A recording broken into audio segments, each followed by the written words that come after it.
天，我是未来银行行长胡瓜，我是乡里 Sandra。我们未来银行呢，里面有很多现金，各位呢可以用智慧来提款。是的，今天主题是畅销作家强强对决，每一位都是畅销作家。对，首先介绍这对夫妇啊，那是赚钱抢钱了已经啊，是一起来张振龙跟悉尼，你好，大家好。他们这一对夫妇啊，他非常会抢钱。怎么抢法？以前我们认识他的时候呢，这个小诊所开的大概只有30-40平。对。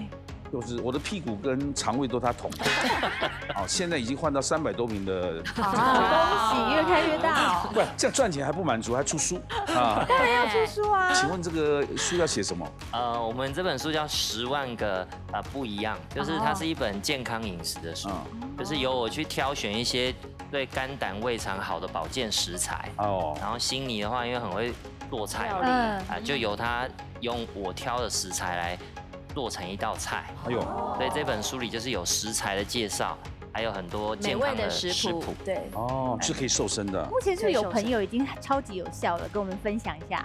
有我有一位是牙医师的朋友，他因为有那个严重的脂肪肝，但因为我书里面有提到一个绿拿铁，就是我目前就几乎每天都在喝的。他后来觉得这个不错，他也跟着我一起喝，大概半年瘦了7-8公斤。哇，半年7-8公斤！我预祝你生意兴隆啦，新年愉快啦！接下来介绍赵婷，欢迎。行长好，你好，你好。小小的，我是小巴菲特，因为我觉得理财就要从小开始做起。是的，要让小孩知道什么叫做股票，什么叫期货，什么叫黄小玉啦。然后呢，什么是快乐的世界上最快乐的国家，也要跟他们分享。还有最重要就是，我觉得有个观念很重要，就是不要让他觉得都只要赚钱，因为有时候分享跟你做一些慈善那种快乐呢，跟钱是没有办法比拟。那当然，心之财最重要。对，心中产生的财。心之财，你有分心之财嘛？对，身之财跟仓之财。是，所以要小朋友从小就要培养，因为现在小孩生活太富裕了，所以呢，要让他们知道怎么样投资理财，怎么样分享是很重要的。对，现在讲到慈善，我要介绍我的好朋友吴志阳，欢迎，大家好，前县长、立法委员、前中华职棒的会长。哇，我跟他父亲渊源非常深。最近你不是看我脸书10方服务35年，当初前35年呢，他是土石流盖过的一个学校，小孩子没地方上课，对，很可怜。我看的时候，出捐款也来不及，所以我找了他爸爸，那时候内政部长吴国雄。我跑公文跑了很久，他是中华民国史上当内政部长最久的。我所有的慈善，老人家慈善，他参加过10几场。对，最后我跑了，他拨款拨了5800万。那话说是35年前的事情。35年前的，哇塞，真的是，所以才有今天的10方啊，盖的学校啊，对，真的要感谢，这就叫心之财啊。心之财，这个可以庇荫子孙，对，做好事。那您出的哪3本书？我出了大部分都是我每一个人生阶段的记录。我最近出了一本书叫吴志阳的3度职棒管理学。职棒管理，因为运动类的书哦，大部分看的都是什么大谷翔平啊、王建民啊，这是球员本身。顶多就是像这个 Moneyball。是这个球队的经理，对，但是我是以整个职棒联盟的管理的角度去写的啊，所以我就是这个很少，市面上很少，所以我特别出这本书。是，那另外前面还有出一本叫《晋级》，把我在5年桃园县长任内的所有方方面面所做的事情做一个汇整，还有我在立法院的问政。做了一个记录，但是我的写的不会很无聊哦。我的写的是有很多插图的，有很多照片的然后有很生动的故事。所以就是我是担心说，我老年痴呆症的时候，忘记哪些好事是你干的，或者人家说你都没做事的时候，你拿的东西可以出来都有记录。所以对，谢谢吴强老师，好，谢谢。嗨，老师，谢谢。嗨，我是欣欣啊，大家好，你好。欣欣两性写的多辣哇，两性的辣书啊。是啊，讲一个书名来听听看。我要的花语你该懂。我要的花语你该懂。我要的花园你该懂。不是花语。pleasure 你该懂。对，是男的欢愉还是女的欢愉？女的欢愉，男的欢愉都需要。现在开车很重要啊。多看到书，增加良性很重要。来，接下来段慧玲，你好。慧玲好，大家好，我是旅游作家还有外景主持人Wendy邓慧玲。哦，旅游相关的。去过哪些国家？其实去过很多国家，但是我出的书都是跟台湾有关的。当初为什么会去？是为了要写书吗？其实也没有，就是自己年轻的时候都当背包客到处玩，可是玩一玩之后发现我们台湾宝岛真的还是很棒的地方，所以我出的所有旅游书都是跟台湾有关，有铁道旅行，有高山旅行，有小镇旅行。来，欢迎六位。接下来介绍2位专家，美女新闻主播林佩杰主播，欢迎。大家好。这位主播呢是中山大学行销传播硕士。这社会科普教名师陈启峰老师，你好。启峰老师呢是文史名师，本身出了14本书。来进行我们第1回合存款争夺赛。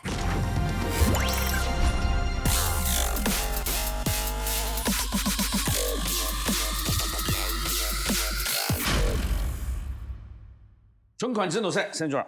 欢迎各位贵宾来到未来银行。这一回合呢，轮流作答，每一个答案代表2000元的奖金。那这一回合总共有5万元，抢完为止哦。加油了！我们第一题由我们林佩杰主播来举圈或叉。Sandra，请出题。阅读呢，不只能增进内涵，也是放松的方式之一。根据知名的网络书局的统计，请问年度畅销的书籍中最热门的10大类别有哪些呢？请抢答。来，张正武。心理励志，心理励志对或错？有的。来，加2000。给你讲，心理励志是什么？那个心灵鸡汤那种？比较高级的心灵鸡汤。是啊，还有比较，你说要心灵鸡汤感觉就是有啊，看了就比较没 feel， 感觉就是有一点点，别像垃圾眼。不能这么说，但就是说比较是看完就算了。但心理励志的书籍已经出到就是运炖羹汤嘛。可以的，有花心思去熬的，比较高档，有比较贵的嘛。有。来，到底。我想投资理财，因为现在投资理财很多书，小巴菲特来，巴菲特啦，然后告诉你怎么样的来做操作啦。理财知道吗？来，对我说，是第一名哦，哇哦，这么爱财，大家当然，请加2000。这样，我想應該是跟那個算命有關的命理之類的，命理的星座啦，星座啊，對啊，星盤啊，對，紫微斗數啊，對或錯？來，請加2000。繼續啊。亲子教育，因为我觉得现在大家对于这个亲子间，那家长要如何教育孩子，应该还蛮重视。亲子教育对或错？有的，有的，请加2000。段慧玲。我觉得我身边的这位畅销作家，他的两性书籍一定有，因为关于爱情都是我们每一个人最热衷的话题，人不能没有爱情。他自己写的他不说，重点是你写的，当然比别人说。对哦，有可能哦。对或错？有的，请加2000。青少年文学之类的会有哦。青少年文学，你不是会不会有？你是不是答案是青少年？答案对或错？有，恭喜2000。赵婷啊，因为我觉得语文很重要，所以我觉得语文类大家一直在念书，可是好像永远都在学英文、学日文，从小学到大，所以语文学习类对吗？对，语文学习类。语文学习对或错？来，恭喜加2000。应该是那种类似健康保健之类的健康保健书大家都买来看啊，到底要注意哪里？尤其自己如果有什么糖尿病啊、高血压，包括减肥的也算。对。哎，对或错？有。再加2000。大家很厉害，前10名讲完剩2个了。剩2个哦，10万2万嘛。观光旅游吧。马上。大家会不会都想去出国玩？对，你刚刚不是说人家良心吗？你写观光，他现在说观光。对。但是段慧玲如果你没讲，他一定讲观光了。不是，但是现在其实旅游的书没有那么好卖。对啊，是旅游的书对或错？卖得很辛苦。没有，太惨了。现在大家都可以上网找到很多资讯。游记，大家都写游记。那我问你，出书到底给谁看啊？我出书是为了帮台湾留一个记忆。这么宏大。是啊，书还是有那翻书的温度嘛。对，那个纸啊，纸张这样。对啊，来，接下来该你了。那就是商业管理。商业管理 EMBA 那个。讲过了吗？商业管理刚刚有讲理财，商业管理。那你完了呢？那刚刚是青少年文学，那如果是一般文学小说，一般文学对或错？有的，也有。请加2000。你可以看出一个人个性，他还蛮稳的。接下来还有一个答案，对，要搞漫画算吗？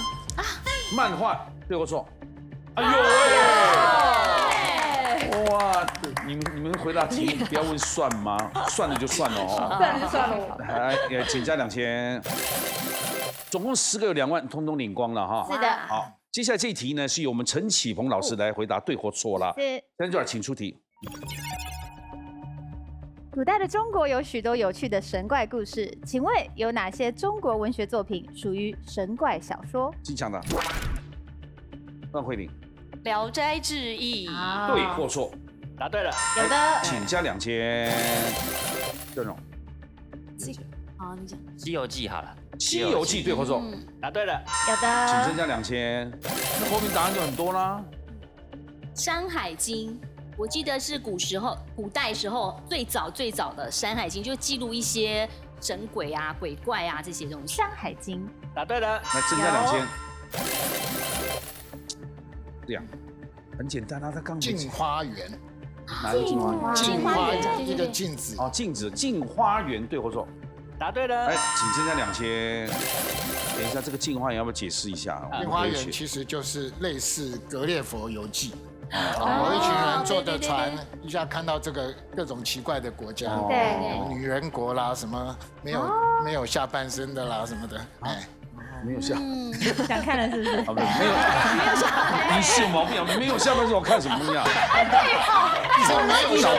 是下半身没有，是没有下半身。谢谢。杂鬼神志怪，杂鬼神志怪。它这本书还蛮特别，就是说它里面呢，就是有鬼也有神的记载，对，所以是杂谈有关于鬼跟神。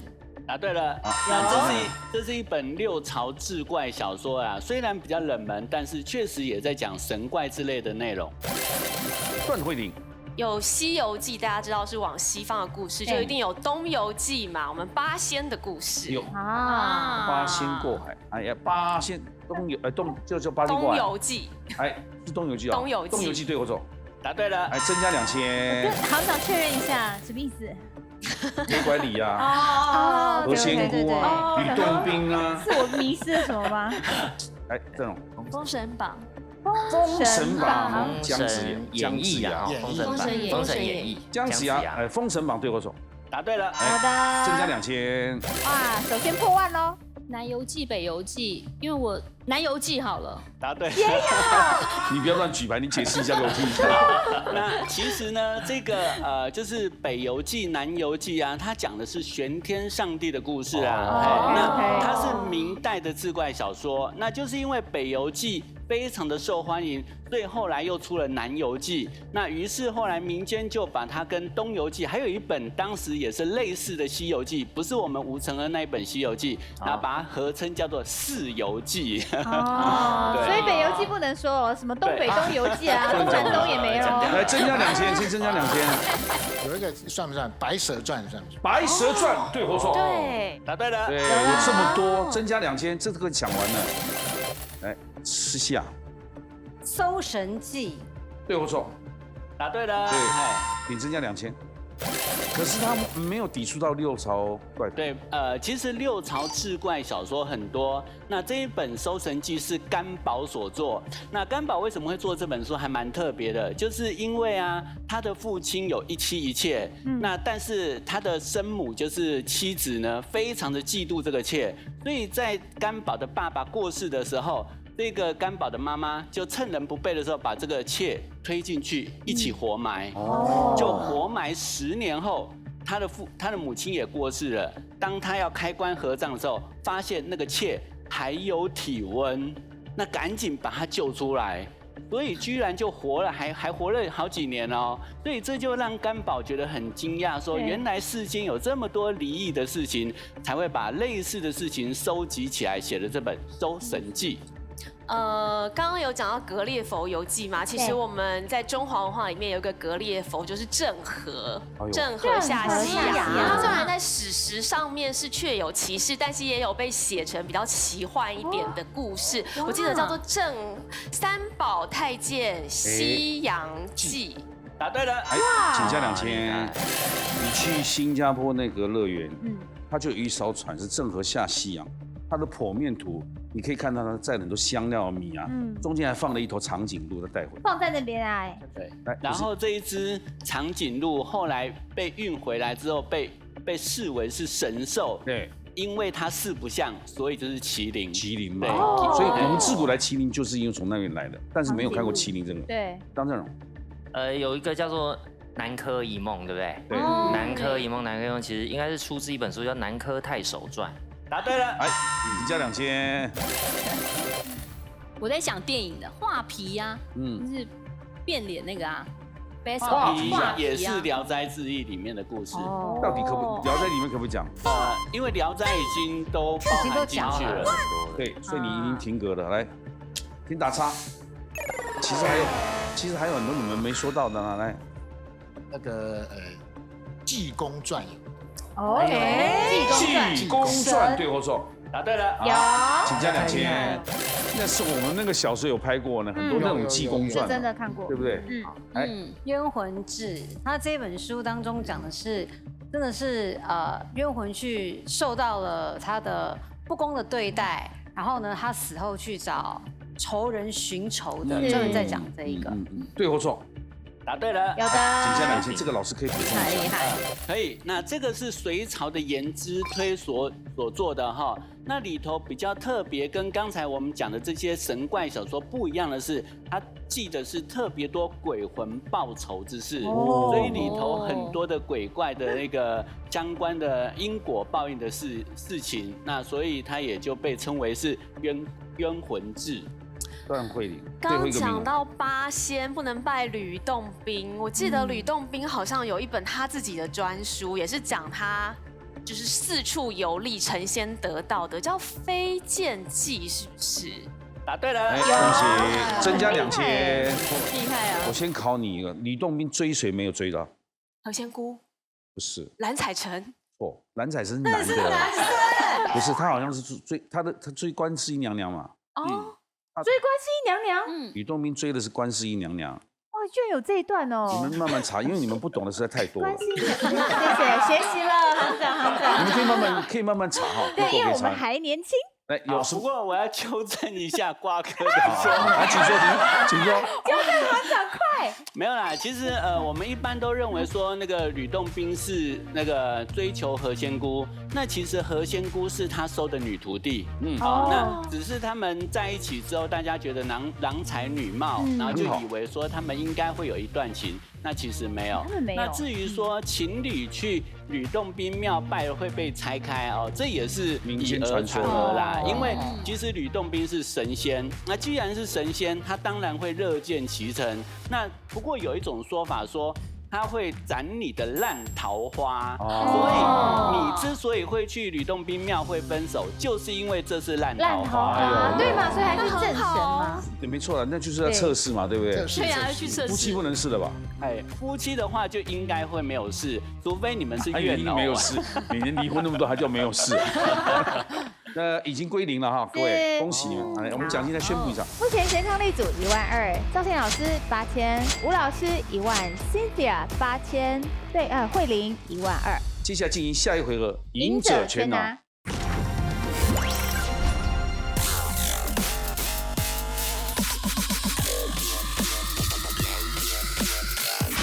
进行赢者全拿，来。这回合呢，共进行3轮，每一轮呢，大家 A、B 同时选择作答。那到时候每一轮剩下最后一个人会把当时账户里所有的奖金灌入自己的账户，赢者全拿。总共3轮，第一轮第一题，请出题。现代网络资讯量爆炸，请问会让人停下来看完文章的关键取决于什么 ？A. 吸引人的词汇 ，B. 文章长度。请作答。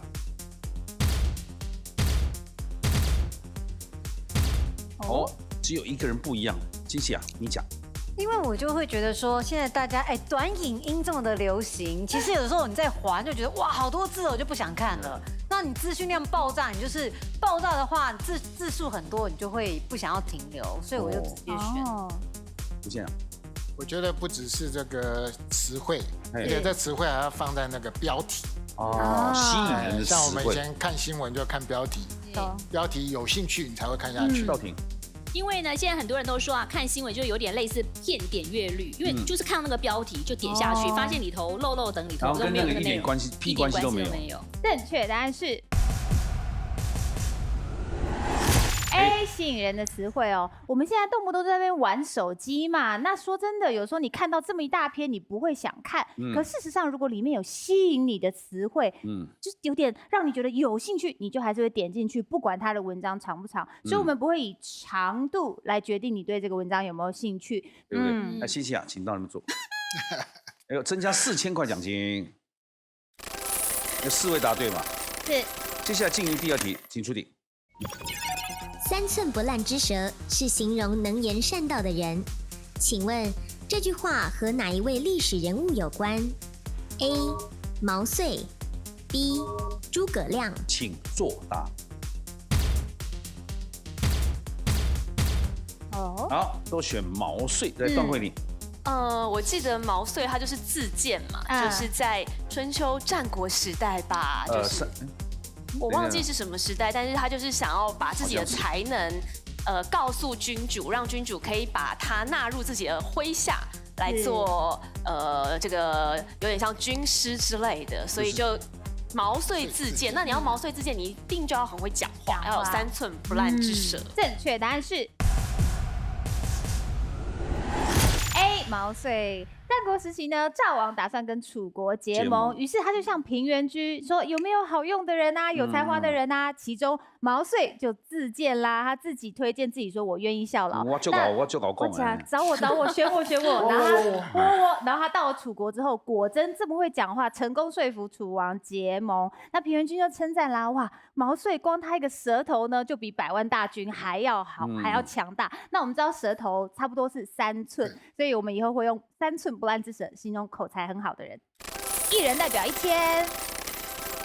来，接下来下面一题，请出题。情绪也会影响身体感知。当我们在谈恋爱的时候，身体的哪个部位可能会不舒服 ？A. 肩颈 B. 肠胃。请作答。我觉得。哎呦，大家选肠胃哎呀，我恋爱了啊，腰酸背痛不对吧？肩颈酸痛，恋爱可能紧张肠胃。对，是这个意思吗？肠胃科。肠胃科。答错就不要职业了啊。因为其实我们人体有一个叫做肠脑轴，叫脑肠轴，就是说其实脑部跟肠子中间有一条神经是互相传导的，所以当你的大脑可能有一些情绪的大幅的波动，这些讯号会传到你的肠道，对，会让你的肠胃会产生一些反应。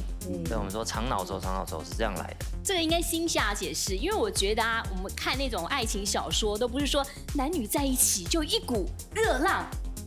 热流从胃食道逆流，从胃涌上来，对。大姐，你讲的他是那个色情小说里面，一股暖流就从经过了我。好的，所以就是涌上来就是肠胃。来，请公布正确解答。正确答案是B， 肠胃。肠子呢是人体最大的感觉器官。那肠道的表面微生物呢，其实占人体器官细胞90%哦。那肠道的微生物呢，主要透过传导物质跟神经呢，就可以跟脑部连接沟通，这就是所谓的迷走神经。那如果说你的肠道平衡啊，非常会影响我们的情绪，那你就想说，整个都是影响来影响去的。英文里面有一句话是说，你看到一个人很紧张、很兴奋的时候，你会 You have butterflies in your stomach， 所以就是你有点紧张的时候，爱情荷尔蒙发作的时候，你的肠胃就有种兴奋的感觉，所以就会反而有点不舒服。那我就觉得人紧张才会胃抽筋嘛。有一点点。女生很常见哦，像刚刚讲迷走神经，就是我们刚刚说的那个脑肠轴，其实就是迷走神经。是。哎，所以女生真的很常胃痉挛。来加4000 12000。哇，马上累积到12000了。加油！下面一题请出题。英文中的 cigar 被翻译为雪茄。传说这个翻译名跟谁有关 ？A. 徐志摩 B. 胡适。请作答。请作答。这个要猜了，我看会有不同哦，不会一样的哦。哎，请作答。哦，要走2个人哦，哈。哎，志扬。我觉得徐志摩那个调哈，戴个圆眼镜，感觉上比较会抽雪茄的感觉。啊。赵婷，你选胡适。我只记得胡适字适之，我觉得胡适啦，对不对？适之嘛，哈。然后我觉得应该他们那个年代的都是戴着那样的眼镜，也是一样，然后抽着烟，然后他算是一个在文学当中算是也是一个很重要的一个人物，所以我觉得是应该胡适。正确答案是。徐志摩，1924年的秋天呢，刚从德国回到上海的徐志摩啊，在一个私人的 party 里面遇见了当时的诺贝尔文学奖得主泰戈尔。那泰戈尔呢非常喜欢抽烟，他这边吞云吐雾的时候，就问徐志摩说：“这个 cigar 有没有中文呢？”然后徐志摩回答说 ：“cigar 的燃灰如白雪 ，cigar 的烟草卷如痂，那就称它为雪茄吧。”超原来是他的浪漫。3位请到旁边坐。椅子够坐了啊，剩下2位，请增加2000。耶！接下来一题，请出题。大家生日时所唱的生日快乐歌，其实一开始不是用来庆祝生日的，而是用来做什么用的呢 ？A. 祝贺结婚新人 B. 问候老师和同学。请作答。你们如果连续答对3题，不分上下的累积的奖金均分的。是。好，一个是都是讲问候老师跟同学。因为我觉得像这种朗朗上口，大家都可以唱得出来，音节很简单的歌，都是在团体里面，就是都很像儿歌啊，或者是这个欢送歌啊、欢迎歌啊。那生日快乐就是一个很朗朗上口的歌，所以感觉是老师同学大家一起唱的。请公布正确解答。正确答案是 B， 问候老师跟同学。它不是生日快乐歌，不是本来用来庆祝生日时候唱的哦。它的原词其实是祝大家早安 ，Good morning to you all。本来是课堂的问候哦，大家早，大家早。不过到现在，我们大家还是不知道祝你生日快乐歌词到底是谁写的。直到2015年的9月呢，洛杉矶的联邦法院判定了祝你生日快乐属于免费歌曲，是没有版权可言的。好，第一题哈，第一题一样了。第2题，请出题。根据记载，孔子在正式从政前，主要收入来源是靠从事什么工作获得 ？A. 丧礼主持人 B. 老师。请作答。这个很明显的陷阱。对，因为他后来变成老师跟政治人物嘛。是啊，来，请公布正确解答。正确答案是丧礼的主持人。其实因为孔子呢精通各种礼仪啊，他在洛阳跟过老子，就是跟他学啊，然后跟他学怎么办丧事。而且古代的丧事呢非常复杂又非常的考究，从人过世呢到下葬的礼仪程序有50多种。那几乎每一个步骤呢都必须有所谓的商助来指导你跟安排你。所以孔子在50岁正式从政之前呢，就是担任这个商助的工作。他也常常自我反省说，哇，为人承办丧事啊，不敢不尽力而为。就凭这一点，说明这是他的日常业务。你们第2题重复到了，第3题答对的就均分了哈。好，第2题来，请出题。旅游热潮正夯，请问根据国外调查，饭店备品中最常被偷走的第1名是下列哪一种物品 ？A. 毛巾 B. 餐具。请作答。好，答对就势必要均分，答错就留下来，好不好？大家都在偷毛巾的比较多哈。这个餐具比较难带，要摔破怎么办？我觉得有可能毛巾也会不小心误拿。来，请公布正确解答。正确答案是 A 毛巾。根据2023年的备品失窃排行榜哦，总共访问了1376个旅馆的经营者调查呢，数据显示，国外4、5星级的饭店客人最常偷走的是毛巾，占了79%，第2、3名分别是浴袍跟衣架。那其他的还包括什么呢？钢笔啊、化妆品啊、电池、餐具，连房间里面的艺术品跟平板电脑、咖啡机的失窃率也高于10%哦。很麻烦。来，请增加2000。总共这一轮2万块均分，首先进1万块在吴志阳先生的户头里面，进2万。2万。接下来进1万块段慧玲的账户，耶，2万2。其他请回来进行第2轮，还没分胜负哦。总共3轮呢，请到这里。还有一轮，还很有机会哦。是的，接下来要进行我们第2轮，赢者全拿。第一题，请出题。国文写作拿高分有秘诀，请问在升学考试中，国文作文拿高分的关键是什么 ？A. 文章内容辞藻华丽 ；B.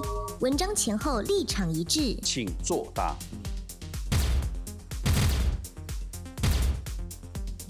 欣喜啊，你又跟他们刚刚重播啊？就你一个人，你为什么跟大家想法都不一样？我不知道哎，我也会觉得说，我觉得国文老师如果说你在改的话，你用很多成语，他就会觉得哇，好吸睛哦，然后就得到高分。所以你要内容的辞藻要华丽，对不对？我已经准备去旁边坐了。县长啊，我觉得文章最重要的是起承转合。它要有一定的逻辑性。哦，你虽然写得很漂亮，但是看不下去。哦，它要起承转合很清楚，你的观点是什么？正确答案是 B， 文章的前后立场一致哦。其实把一个东西一篇文章写得很优美，它不是高分的关键哦。我才刚回来，我泰国做任务，这跟第1轮重播是一模一样的。就是我。其实要走了。其实不管是会考或是学测题目呢，我们其实是要培养学生思考跟批判性思维这样的能力哦。你根据题目给的图片啊、文字跟叙述，你要表达自己的立场。如果只是很 fancy 的字的话，会很像听君一席话，如听一席话，你什么都不知道。但是如果你是有思维，然后从头到尾立场一致的话，你才可以觉得你有看出他的思想脉络，所以这才是会比较高分的。不一样，因为他写两性那种也是要起承转合嘛。从见面脱衣服到哎，加4线。好，下面一题请出题。贫贱夫妻百事哀，泛指许多夫妻遇到的困难。请问这句话最早的由来与下列何者有关 ？A. 夫妻穷到只能卖小孩 ；B. 丈夫想起过世的妻子。请作答。请作答。作答。这题如果我来选，我可能选跟段慧玲一样。不要卖小孩吗？看起来是卖小孩很白色，可是那你干嘛？如果就算你以前太穷，你也不会想把安安卖掉，对不对？我就一个还卖什么？人家过去生7、8个不能不爱，过到他们妻子，以前比比皆是。哦，很多嘛，对不对？段慧玲想法是什么？对，我的想法也是这样，就是我觉得以前古早时，他们其实把小孩送走、送人，或者是卖掉，好像是蛮普遍的事情。对啊，你说你生7、8个又养不起，对，就送给自己的亲戚。对，那赵正荣呢？心怡选的。你是照字面，就是因为贫穷到卖小孩才悲哀嘛？是这样。对啊，我觉得就会让夫妻就是那么难过，就是因为他们一定穷到没有办法，所以才会去买小孩。倒也是。对啊，因为一般夫妻应该是不会想要做出这样子的决定。正确答案是 B， 丈夫想起过世的妻子。对，这句话呢是出于古诗的《遣悲怀其一》，里面是说妻子呢陪着丈夫度过贫穷日子啊，那丈夫开始有钱之后，可以吃得好、穿得好的时候，其实妻子却过世了。那他穿着他的华丽的衣服的时候，就想起以前妻子啊在贫穷的时候一针一线帮他缝他破掉的衣服，然后他就觉得超难过的。我们一起享乐的时候你不在了，然后回想以前大家很贫穷的时候，感受到了一阵悲哀。那我们又不用做了。哎，你不用做了，你不用吃。心里想说啊，可以坐下了。来，你也回来。你回来了吗？第三轮啦，5000块请入段慧玲账户。哇已经更进一步了，老公，我们要脱离贫贱夫妻的行列。不会。哎，接下来是最后一轮了，还不见得会有输哦。不见得。尤其能赶上的就是县长了，2万差27000了。是，哇，加油！哎，请出题。世界名著《少年维特的烦恼》中，少年是在烦恼什么事 ？A. 学业 B. 感情。请作答。哦。啊，通通都选这个的。来，志扬。烦恼学业没什么好写成的，没什么好写成名著的。哦。少年维特的胃一直不太好，肠胃，所以是因为烦恼那个感情。OK， 少年最伤脑的感情。对，来，请公布正确解答。正确答案是 B 感情。那这本书呢，主要是来描述维特啊，他在游历德国的瓦尔海姆的时候呢，他在一个乡村的舞会上遇到了一个女生，叫做夏洛蒂。然后他对她一见钟情，对她非常的痴迷着迷。但可惜的是，夏洛蒂呢早就跟阿尔伯特订了婚。那他很难过、伤心欲绝的时候，他只好离开了。不过不久之后呢，他又觉得不行，我要回去，按耐不住，又回去找他。瓦尔海呢？对，又回去找他。但是呢，当时他回去找他的时候，也让夏洛蒂跟她的老公之间的感情起了涟漪。可是他还是没有离开他，跟维特在一起。所以维特一辈子都没有得到过夏洛蒂。后来他就这么孤独，后来他就自杀了。哇，悲哀哦！天下不是只有爱情而已，还有太多事情要做。对，或是爱情也不是只有一段而已。真的啊，真的啊。哦，对，真的。你不只有一段。你呢？想入我。请加5000。完了，我乡里要失业了，好像。每个人不止一段。我从小就立志说要成家立业。OK。对，没想到他60几岁完成2次。哎，来，接下来请出题。传统竞技中不能用红笔写名字的主要原因是什么 ？A.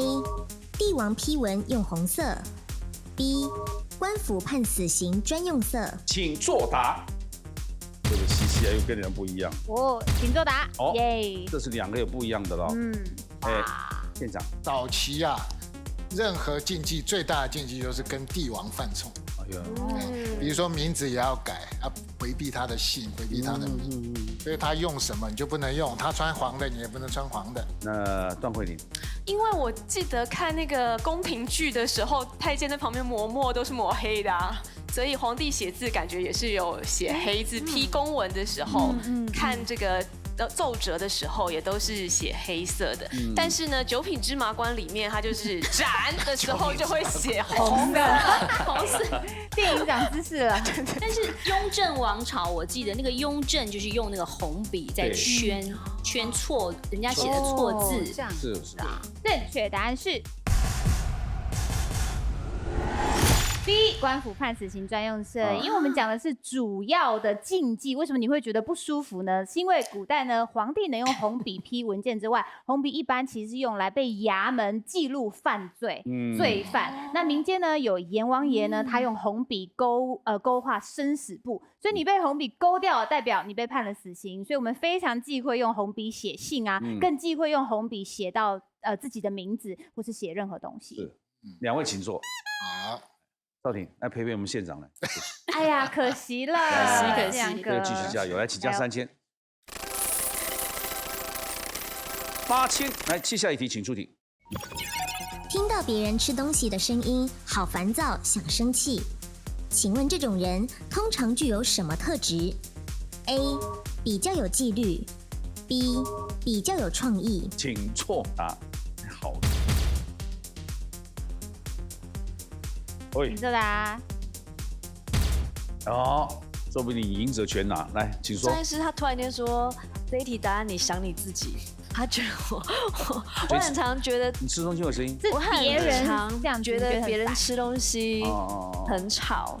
那他一直觉得我是一个很有创意的人。对，他都会。我们家假如小朋友吃东西声音太大声，他都会生气。谢谢啊。我觉得有比较有纪律，是因为就是大家都会觉得说，好像嚼东西嚼得太大声的话，就是比较没有礼貌，不尊重到别人。所以我认为就是有对自己有纪律，就是要求自己的人也会如此要求别人。正确答案是比较有创意。因为呢，我们吃洋芋片啊，或是爆米花的时候，或是麦片，我们都发出咔嚓咔嚓的声音。那有人听到这种咀嚼声，会觉得很烦躁。那国外网站呢有报道，他说这些人罹患的其实是恐声症。那他们的听觉系统产生活动的时候，会让管理情绪的大脑边缘的系统亢奋。那接下来太过刺激的声音，会一直让他们觉得很生气、很激动的状态下。但他们比起耳朵不敏感的人，研究也指出他们比较有创意，而且创新哦。是的，好，先加1000。等于第3轮有9000块，请入张振荣的账户。2万1，但是他不及段慧玲的2万7啊。3轮决战之后，最后是段慧玲为冠军，进入最终决战 Battle ATM。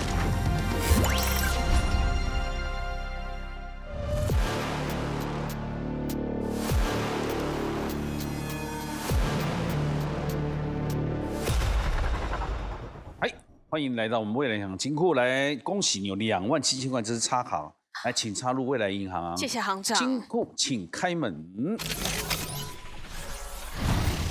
总共有2个提示来请出示。这2题要选一题哈。分别是总笔画48画的孟姜女哭倒长城，或是总笔画39画的瓜哥庙口发奖金。孟姜女哭倒长城。呼天喊地呀，悲从中来啊！孟姜女哭倒长城。孟姜女哭倒长城有很多。假鬼假怪啊！我觉得假鬼假怪这个不错。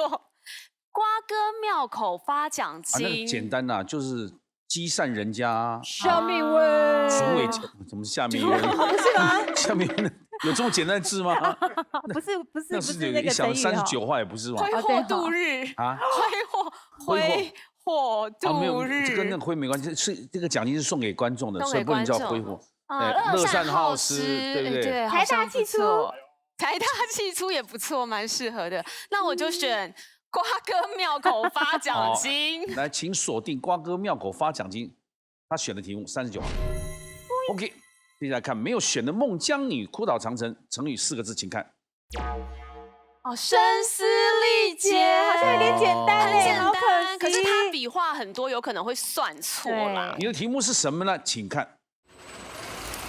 扶老携幼，这么简单，来，请继续。我觉得有陷阱。开始，来，哪有什么陷阱？2、3、4、5、6、7、07，老1、2、3、4、5、6、06、7。1、2、3、4、5、6、7、8、9、10、11、12、13、14、15、16、16。1、2、3、4、5、05。停！你有1分钟啊，用多久？31秒。哇！31秒，也就是你答出还有29秒可以修正。来，请公布他密码。07、06、16、05。对或错？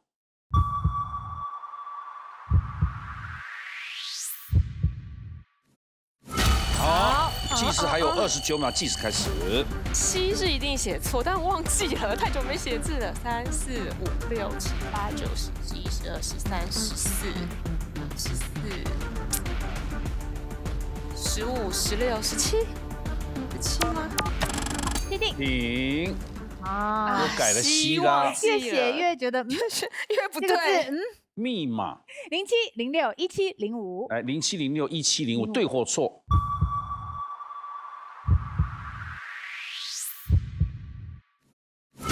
错。来，请继续执行那个13秒。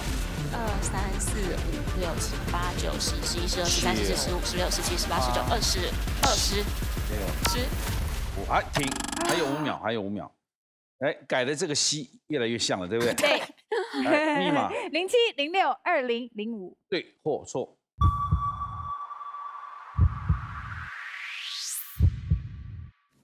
还不对。还不对，剩下5秒，请执行。来，写完它，请计时开始。清楚哪一个？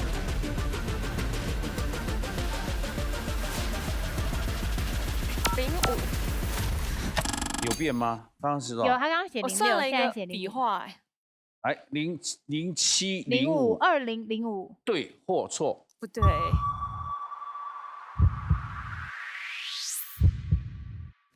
可惜啊，老师六画没错吧？老师六画没错。对，西感觉你这边好像写错了，西好像有那个凹点，对不对？它这个口这边写太急了。西那你上面怎么写的？应该不是这样吗？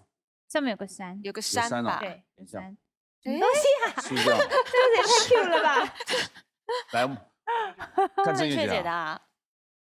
其实他刚刚写对，但刚刚口应该是1、2、3，他只有1、你就算2画。哦，所以是2、1啊。对，你的口那边06是对的，你2、1是算少的。对，可惜啊，那我们就跟金谷说拜拜啦，请关闭。好可惜哦，差1画而已。最后有想起来怎么写？来，谢谢。哎呀，可惜呀，差一点点。我刚刚想是西是这样写，后来你说那个字是错。应该如果手提旁拿开叫隽永的隽，对不对？对，方一隽的隽，这个隽，所以我们常常搞错嘛。你还有山，你中文程度其实不错啊。就现在真的太少写字了，有时候会一时之间想不出来，而且有时间的压力。对，一再改，越改越错。可惜啊。是，所以大家你看，他们都是作家，他们对中文字都有他们写的很好的地方。开卷有益啊，看我们节目更有益。晚上8点锁定，拜托 ATM。把智慧变现，谢谢大家，谢谢所有的来宾，谢谢所有人，谢谢安子亮，谢谢你，太棒了，谢谢啊，谢谢，赵婷好久不见了。